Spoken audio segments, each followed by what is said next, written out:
you guys. Happy Tuesday. I wanted to actually share something that people have been asking me a ton about, and that has actually been about my challenge not to drink. Lori knows. She's keeping me accountable. So I committed to not drinking for, hi Kevin, to see you. I committed to not drinking for 90 days. I'm about 50 days in. I actually am not counting because I think that's actually a healthy sign, but it's about 50 days.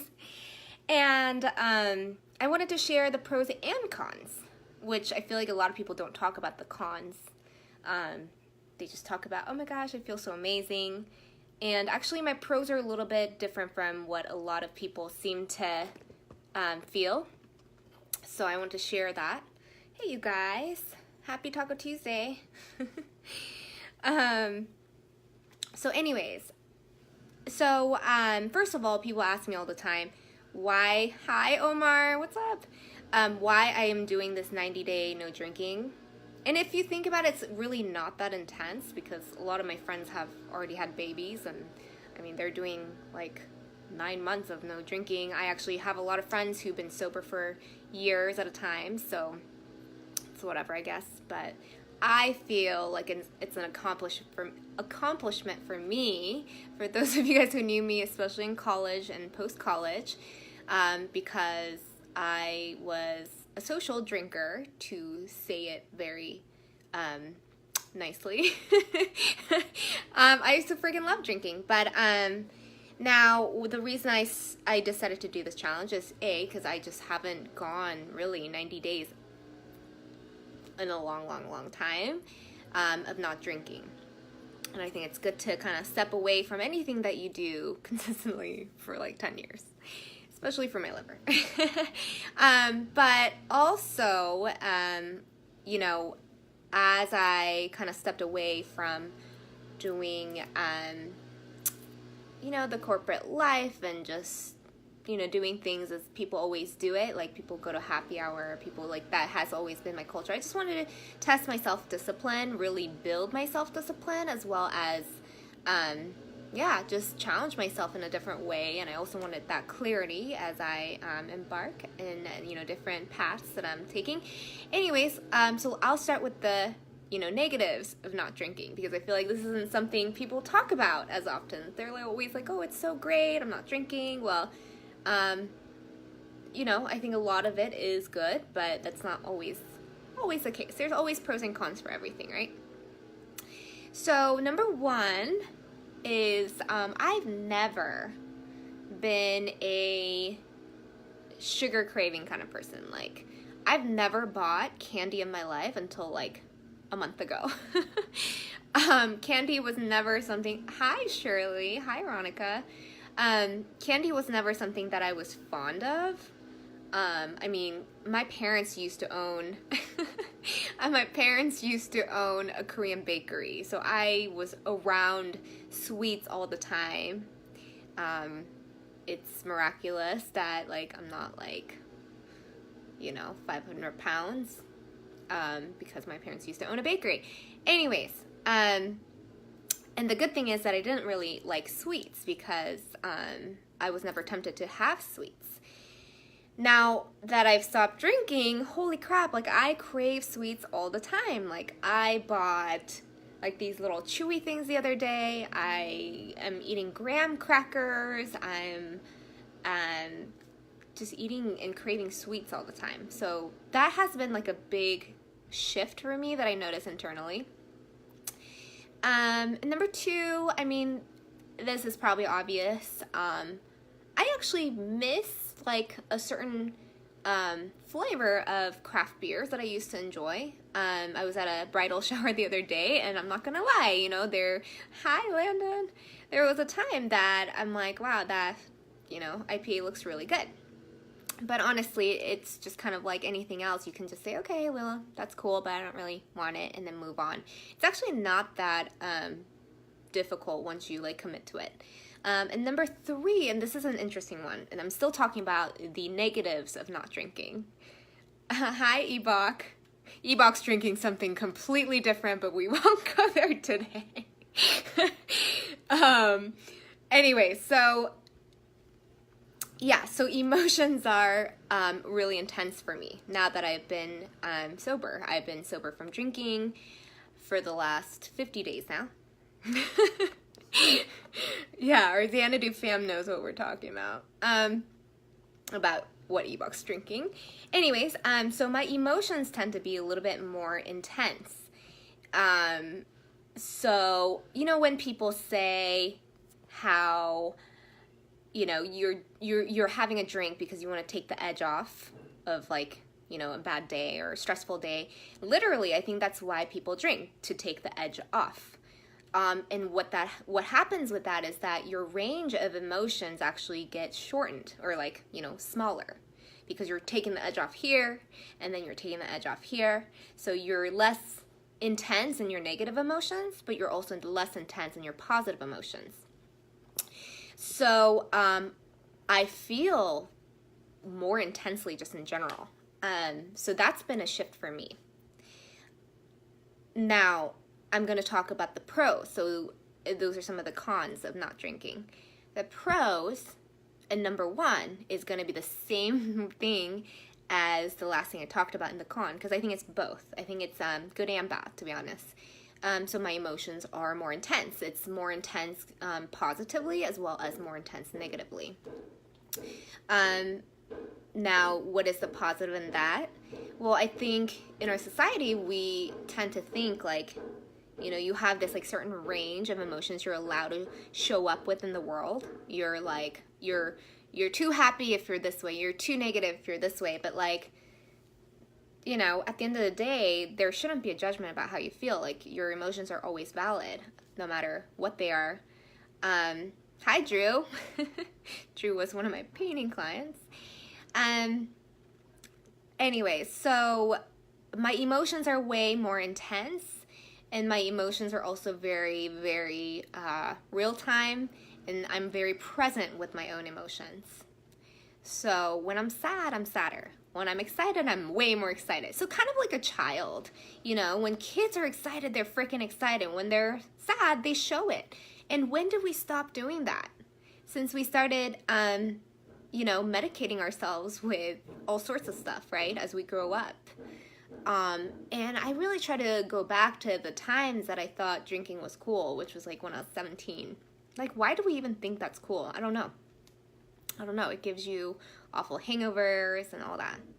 Nothing, no judgment. I mean, if you guys know me from college, like, oh gosh, yeah, I used to drink a lot.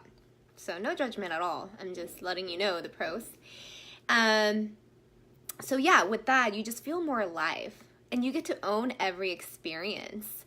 Meaning, you know, I don't have to be like, oh, I made like 10 friends last night because I was drunk. I danced and, you know, I sang karaoke last night because I was drunk. Like, I'm doing it now because I want to, and I'm like doing it just because. I'm owning that experience. I'm owning every experience. I'm making friends because I'm awesome and I'm friendly and I love people. Not because, oh yeah, 10 shots of tequila is in and like everyone's my friend. Everyone's my friend anyway, I found out.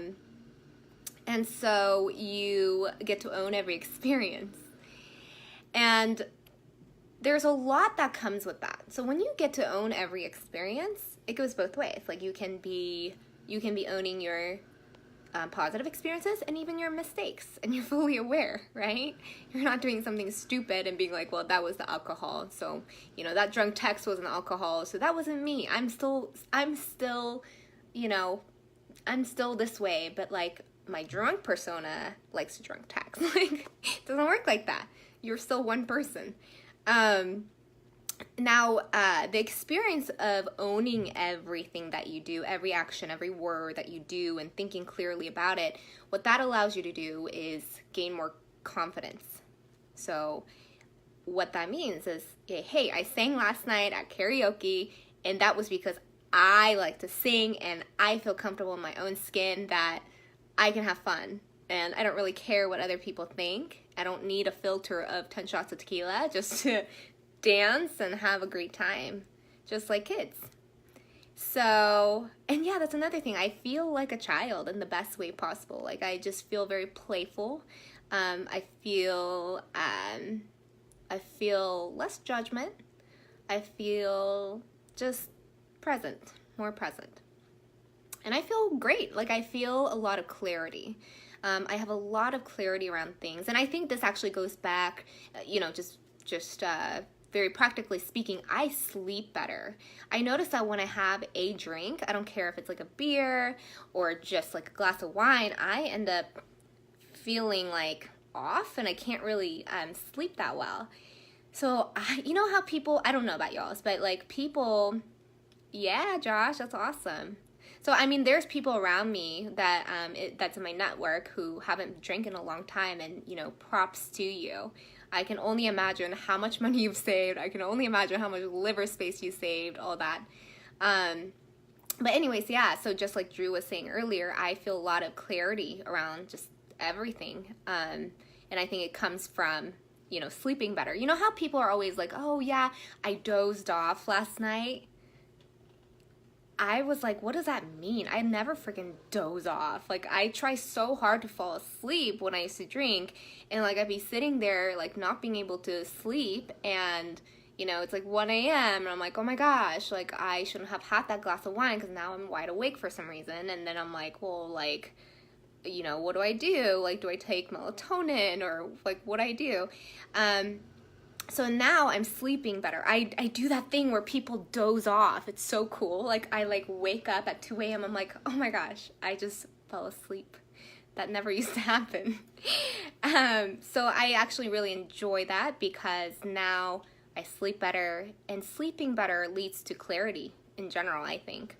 When you sleep better, you are able to think more clearly. You are able to just have more energy throughout the day. So it kind of trickles into all these different areas of your life. Like every area of your life impacts every area of your life. And, I didn't realize how much of that, how much of drinking was seeping into other areas of my life without really realizing. So it was kind of cool to gain that clarity around the actual effects of drinking on my sleep and all the other areas of my life.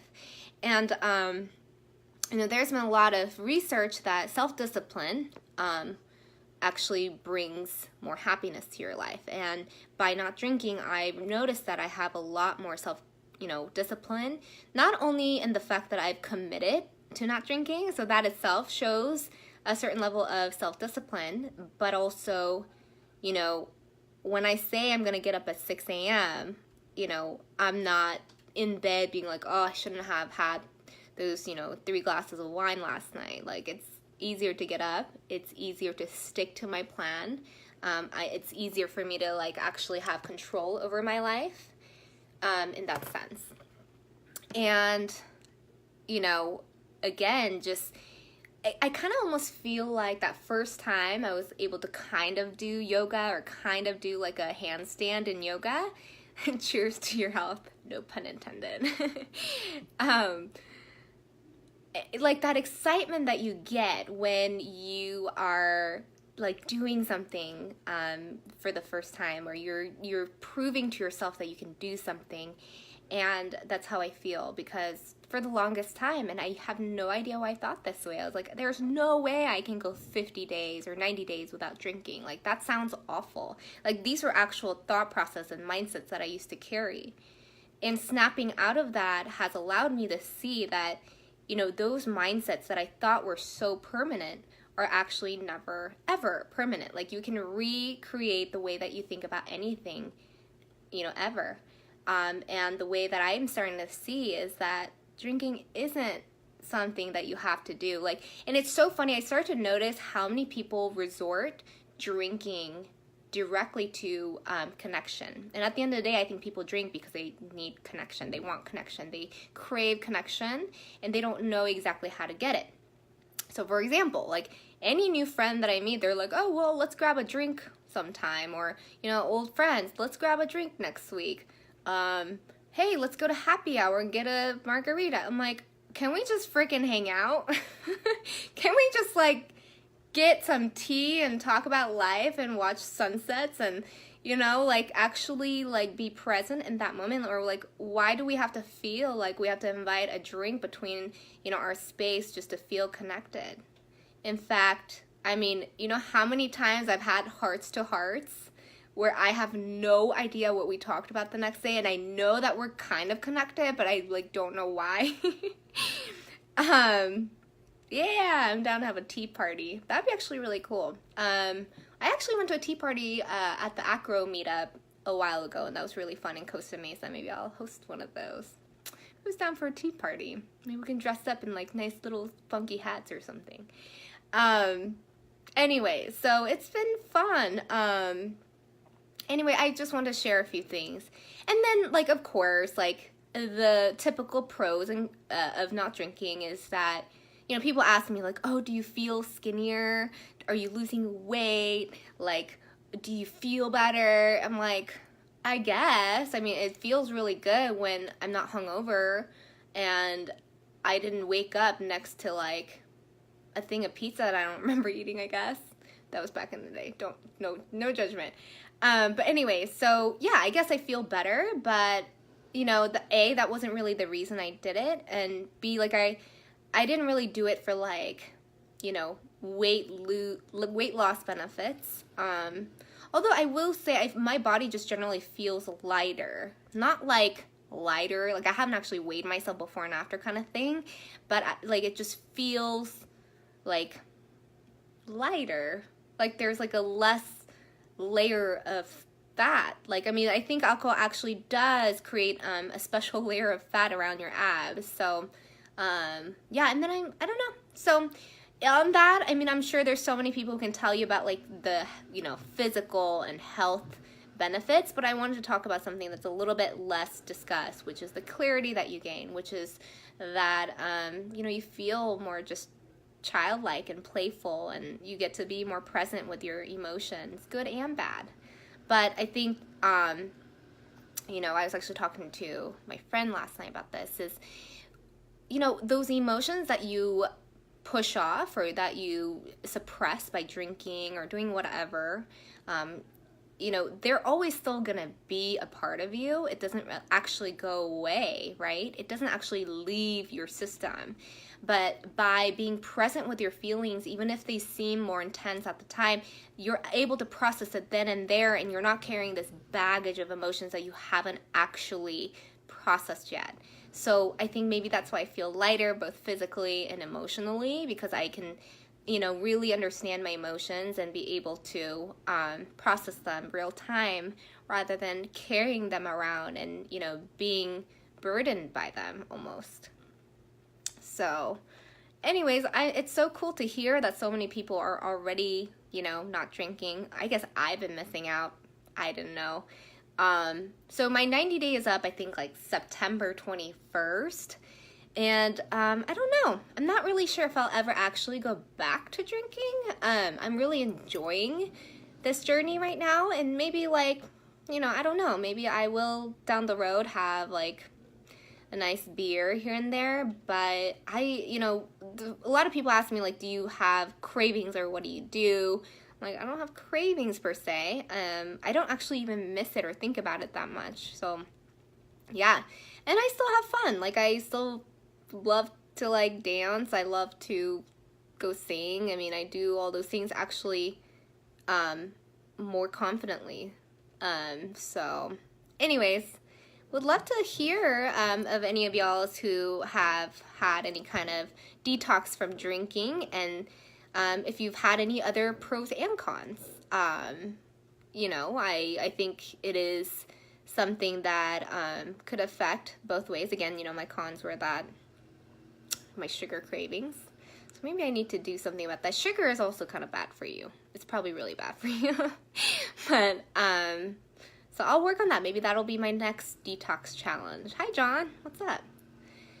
So anyways, yeah, I would love to hear about your experiences out there. And, you know, as someone who constantly, you know, has to motivate myself and work by myself, you know, just having more self-discipline has been super helpful for me, I think, in any area of your life. So I invite you guys to try it if you want to chat about it, or if you've seen any difference in your, work life or personal life because of it, or if you want to talk about how it's actually disempowering you, if you are, still, drinking a lot, or even if it's not a lot, you've seen like negative effects of it, and you have any questions for me about it, feel free to reach out. I would love to chat with y'all. So anyways, work culture does revolve around drinking a lot, yeah. But that's also, that's what Paul said. I think that's also a mindset that you can reframe. Is it true? And why does it have to be true? And if that's the case, if at the present moment at your work culture, it does, revolve around drinking, and you've internalized that drinking isn't something that is adding to your life, like, what are you willing to do to, not let that happen? I've actually found a huge shift. Like, you literally end up attracting people like you. And it's so interesting for me because, since I haven't drank, a lot of my social networks and people around me have also shifted a little bit, that it's actually easier for me to be around. Like, I find myself around people who don't drink also easier. And I'm just attracting that energy. So I think, either way, so it's a mindset thing. Like, you can still choose not to, you can be the catalyst of changing your work culture if you wanted to. But anyway, so that's it for now. If you guys have any, comments or questions, feel free to reach out to me or comment below. Other than that, I hope you guys are having a great day out there. Bye, y'all.